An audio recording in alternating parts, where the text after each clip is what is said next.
Periodismo objetivo, responsable y equitativo.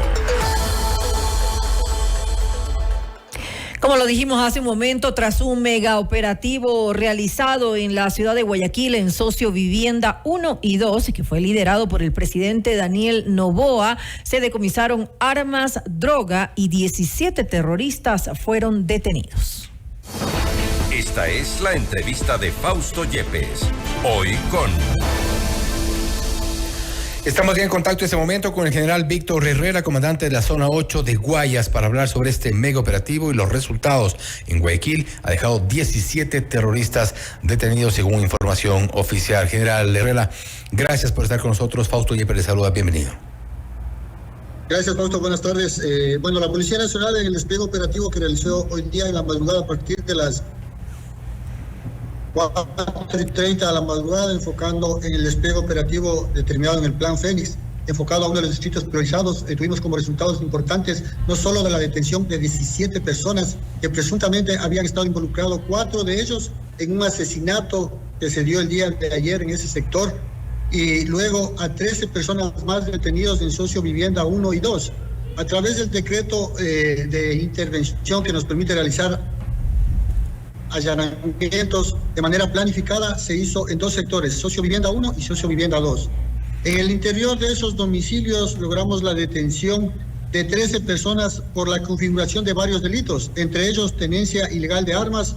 Fueron decomisados un fusil, 2 pistolas, municiones, y también fueron al interior de esas viviendas incautadas 52 kilos de droga. Dentro de eso también varios herramientas tecnológicas que eran utilizadas por estos grupos delictivos para comunicarse y mantener alerta de los operativos que realizaba la Policía Nacional. Hay que mencionar que en este sector es el tercer operativo que se realiza en Nueva Prosperina. General, en este sector de Socio Vivienda 1 y Socio Vivienda 2, de acuerdo a la información que ustedes tenían previo a la intervención a este operativo, ¿qué tipo de bandas o grupos de delincuencia organizada estaban operando? Bueno, hay que recordar que Nueva Prosperina, hasta finalizar el 2023, era uno de los distritos más violentos del país. Dentro de eso, hasta la fecha, se ha logrado reducir en un 80% las muertes violentas, y hemos identificado pertenecientes al grupo terrorista Los Tiguerones. Ahora bien, una pregunta que un poco nos salta ya es, hay estos 17 detenidos, según la información que han dado, hablan de 17 terroristas, 4 involucrados en asesinato, 13 que estaban ubicados con otro tipo de delitos. ¿Hay realmente en Socio Vivienda 1, Socio Vivienda 2 presencia del narcoterrorismo? Las evidencias son claras, no solo narcoterrorismo, sino varios delitos que se configuran a este tipo de actividades ilícitas. Lastimosamente, las economías criminales se alimentan de estos y de otros delitos, por eso se está enfocando una priorización a este distrito para mantener los operativos en la segunda fase de contención y poder ser contundente en los resultados. Como le decía, si hablamos de los detenidos, solo cuando se dio el evento de estas personas que fueron prácticamente mutiladas y desmembradas el día de ayer, que fueron botadas de una tricimoto, a través de los trabajos operativos se logró la ubicación de estas personas. Son muertes selectivas que se dan por una lucha territorial. Las otras personas fueron encontradas con 52 kilos de droga. Eso nos hace ver la magnitud con la que se contaminan estos territorios, tomando en consideración que muchas personas de Socio Vivienda fueron desplazadas de sus propios inmuebles a la fuerza por estos grupos criminales. En el tercer operativo nosotros hemos recuperado ya alrededor de 65 viviendas que han sido entregadas a sus propietarios originales. El trabajo no solo va a la parte reactiva, sino a la parte preventiva, de prevención situacional, para recuperar muchos aspectos, especialmente todo lo que es la reestructuración del tejido social ahí en ese sector. ¿A qué sectores alimentan este tipo de actividades criminales y me refiero concretamente a quienes están operando como parte de estas bandas en sectores de Nueva Prosperina, también en otros sectores que han sido identificados por la policía, incluso como zonas de riesgo y de peligro. Pero ¿a quiénes alimentan? Porque a ratos cuesta un poco pensar que la actividad delincuencial, criminal, del narcotráfico esté centrada en estos barrios que son normalmente de zonas donde no hay presencia del Estado, donde están desprotegidos, donde no hay ni siquiera servicios básicos. Entonces, ¿hacia dónde estarían estas actividades criminales dirigidas para alimentar qué? ¿Qué otro tipo de organizaciones? ¿Dónde están las economías ilegales? Bueno, hay que entender la dinámica de los 12 distritos. Por eso les decía, el 73% de las muertes violentas se dan en 4 distritos. El distrito Durán, que es el de mayor incidencia, luego viene el distrito Sur, Nueva Prosperina y el distrito Pascuales. En este sentido, la priorización va enfocada dentro de la cadena de valor, específicamente el narcotráfico, en lugares donde se realiza el acopio y la salida de droga. Y esta, que es principal de Nueva Prosperina, que se dedica al microtráfico, al interior, de la contaminación de estas zonas, de estas zonas suburbanas. Entonces, es importante tener claro cuál es el objetivo de estas estructuras cuando nosotros hablamos que la mayoría de personas que son detenidas en estas estructuras son personas que van desde los 16 años y no mayores de 30 años. Son personas jóvenes, son adolescentes, son inclusive menores de edad. Entonces es importante volver y recuperar ese tejido social para tratar de minimizar el impacto que tiene este tipo de incidentes, especialmente en el sector de Nueva Prosperina. ¿Cómo recuperan el tejido social? Y eso es una pregunta un poco de lo que usted pueda contarnos de su experiencia. Una vez que han ingresado en Sociovivienda 1, Sociovivienda 2, ¿qué falta en estos sectores? ¿Cuáles son las demandas de la población? Y no me refiero a los detenidos ni a quienes están operando dentro de estas bandas criminales. Se ha hecho un trabajo coordinado con varias fundaciones, con la Embajada Americana y con el Estado para recuperar ese tejido social, especialmente cuando hablamos de educación, cuando hablamos de las escuelas, cuando hablamos de salud, para poderles dar la atención adecuada y recuperar estos espacios que eran tomados por estos grupos delictivos. Áreas verdes que eran destinadas para la distracción, el deporte de los niños, estaban ocupadas y estaban siendo vandalizadas, inclusive endiosando a estas personas que las que lideran los grupos criminales. ¿Cuántos?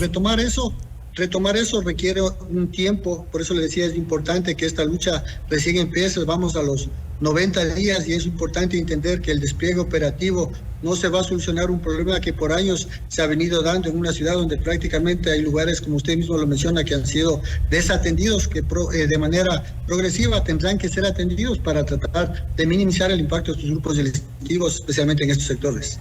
¿Hay escuelas y cuántas escuelas hay? ¿Hay centros de salud y cuántos centros de salud hay en esta zona que ha sido intervenida hoy?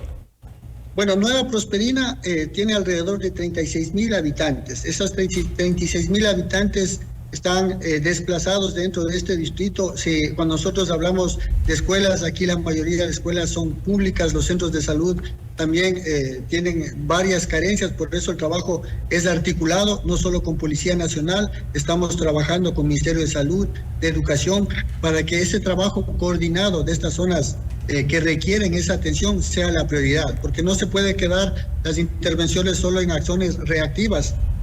Es el tercer operativo que hemos realizado de manera contundente en este año y vemos que se siguen habiendo resultados de este nivel. Entonces es importante retomar, cuando hablamos de cuántas escuelas y cuántos colegios, yo les decía, son prioridades que tienen las diferentes carteras, pero se están articulando para darles las garantías necesarias en este sentido. Y le preguntaba esto porque hemos visto comandar este operativo al presidente Daniel Noboa y un poco saber si es que él pudo constatar, verificar que evidentemente no existen centros de salud o no hay escuelas, colegios, o al menos no en las condiciones que deberían.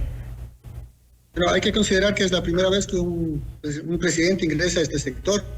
Peor aún en estas condiciones, cuando hemos indicado que hace varios meses era el bastión de grupos delictivos. Hoy por hoy las Fuerzas Armadas, la Policía Nacional ha sido contundente en las operaciones que realiza en este sector y es importante que como primer mandatario sepa la realidad. Ese era el objetivo de entrar allá, de ubicar atrás del UPC se encuentra una de las escuelas principales de Nueva Prosperina. Eso se verificó también ahí, es por eso que le digo que la articulación no es solo de la Policía Nacional a través del Ministerio del Interior, sino de varias carteras, y eso está dispuesto de acuerdo a las instrucciones que dio el señor presidente en el territorio. General, antes de terminar nada más, ¿cuál ha sido el resultado del avance una vez que se lanzó esta fuerza de investigación en contra de la extorsión en Quito, Guayaquil, se ha dicho Santa Elena, y también se implementará en Manabí, pero en lo que corresponde a Guayaquil, ¿cuáles han sido los resultados? Un poco cómo ve usted este avance, que es una de las aristas, una de las áreas en las cuales se ataca la inseguridad en el país. Bueno, es importante que el FICE, la Fuerza de Intervención contra la Extorsión y Secuestro, primero es personal especializado del eje investigativo que viene a reforzar el trabajo que realiza la UNACE. Nosotros a semana seguida hemos tenido resultados contundentes en contra de este delito, con varios detenidos que han sido desarticulados en organizaciones. Para nosotros es importante puntualizar este trabajo porque, como vemos, la mayor incidencia que genera impacto en la inseguridad es justamente el secuestro y la extorsión, y así lo estamos haciendo como institución, como resultados contundentes. En este operativo complementario, al final, luego de los 17 detenidos, pudimos ubicar un domicilio con una persona que se encontraba al interior es decir, estaba secuestrada, era un ex miembro de Fuerzas Armadas, que estuvo ahí secuestrado en el sector de Nueva Prosperina, y por eso evidenciamos que este delito, por la facilidad que se le da y el ingreso económico que tienen, es que se ha venido incrementando. Por eso somos contundentes de manifestar que la aplicación de la ley es importante, con las agravantes, para que se sienta un precedente y no se permita la reincidencia, especialmente cuando hablamos de extorsiones y secuestros. Perfecto, general. Bueno, vamos a estar igual pendientes y dando seguimiento a este tipo de operativos. Creo que es importante, y como es importante también a la par ir con otro tipo de soluciones que son urgentes en varios sectores olvidados tradicionalmente en el país. Nuevamente, gracias por haber estado con nosotros. Siempre a las órdenes, pues buenas noches.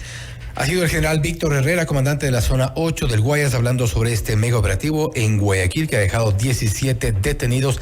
Dice que 4 de ellos están vinculados con un asesinato reciente, 13 que se los detuvo por tenencia ilegal de armas, además de droga, municiones y otro tipo de artefactos que encontraron en este operativo. También ha confirmado que evidentemente la situación de falta de educación, falta de centros de salud, de centros educativos en esta zona que ha sido hoy intervenida por la policía, comandada por el propio presidente de la República, Daniel Noboa, es evidente la falta de este tipo de servicios.